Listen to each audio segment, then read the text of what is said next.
Unit 4 Vocabulary. Annul, a verb. To reduce to nothing, to declare legally invalid or void.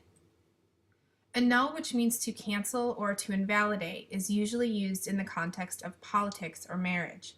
New government officials often want to annul laws and policies of previous post holders, effectively reversing their work. When you annul a marriage, you are officially declaring it invalid as if it had never happened. Blasé, adjective. Indifferent, bored, as a result of having enjoyed many pleasures. If the thrill is gone, you are blasé. If you yawn on a roller coaster, then maybe you've had one too many rides. Bolster, verb. To support, give a boost to, or it can be a noun, a long pillow or cushion. When you cheer up a friend who's feeling down, you bolster them. To bolster is to offer support or strengthen. Number 4, deplore, verb. To feel or express regret or disapproval. The verb deplore is used to express strong disapproval of something. If you really, really hate the way your mom makes meatloaf, then it's safe to say you deplore it. Frivolous, adjective. Of little importance, not worthy or of serious attention. Frivolous, things that are silly or unnecessary. If something is frivolous, then you don't need it. Number 6, muster, a verb. To bring together for service or battle, to gather or summon. Originally meaning only to gather soldiers, muster's definition has been expanded to include gathering up just about anything. You can muster up some dinner, some friends, or even some ketchup, pickles, and mustard. 7, nonentity. It's a noun, a person or a thing of no importance. The noun nonentity refers to a person of no significance or importance. If you are a member of a sports team but spend all your time sitting on the bench watching the rest of the team play, you will probably feel like a nonentity. Number 8, obsess, verb. To trouble, haunt, or fill the mind. If you obsess about something, you constantly think about it. Like kids who obsess about their grades so much, they get upset before every test. Number 9, ornate. It's an adjective. Elaborately decorated. If something is ornate, whether it's a ball gown, a set of dishes, or a poem, it seems to be covered in ornaments. It's lavish, flowery, or heavily adorned. Number 10, oust, verb. To remove, drive out of a position or place.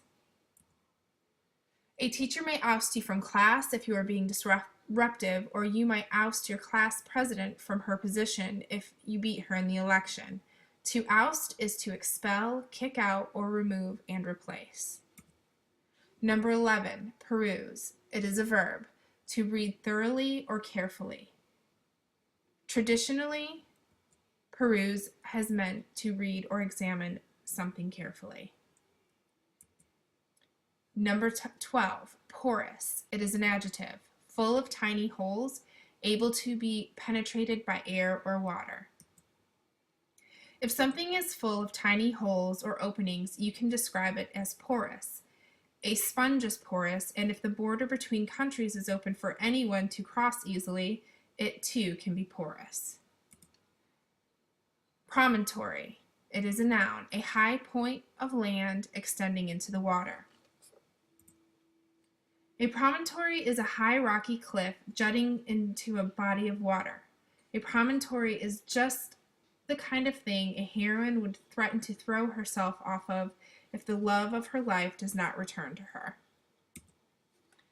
Number 14, Number 14, prone. It is an adjective. Lying face down, inclined, likely. There are 2 examples. The path of least resistance is where you'll find prone. It refers to whatever you're likely to do. This one woman on the left is laying in a prone position. The other woman is prone to headaches. Number 15, qualm. It is a noun. A pang of conscience, uneasiness, misgiving, or doubt, feeling of faintness or nausea. A qualm is a feeling of uneasiness or a sense that something you're doing is wrong, and it sounds almost like how it makes your stomach feel. If you had qualms about taking candy from the bulk bins at the store, your conscience probably told you to go back to the cashier and pay. 16. Recourse. It is a noun. A person or a thing turned to for help or advice. The act of seeking help or protection. Recourse is a source of help. If you're failing trigonometry in spite of studying until your brain hurts, you may have no recourse but to hire a tutor. Number 17, residue, noun, a remainder, that which remains when a part has been used up or removed. Residue is anything that's left over when a substance has been removed. Like the grease left over on a frying pan, it can also mean simply remainder. Number 18, solicitous. It is an adjective, showing concern or care, fearful or anxious about something or someone. When you hear the word solicitous, think of your mom, attentive, caring, and concerned. It's nice when your waiter gives you good service, but if he or she is solicitous, the hovering might annoy you. You might also find someone being solicitous about this horse, since it is in such bad condition. Number 19, staid. It's an adjective, serious and dignified, quiet or subdued in character or conduct. Something that is staid is dignified, respectable, possibly even boring, like a staid dinner party that is heavy on the important guest but light on the laughs. Sustain, verb, to support, nourish, keep up, to suffer, undergo, bear up under. Sustain means to support something or keep it going. If you get hungry in the mid-afternoon, you might try snacking to sustain your energy throughout dinner.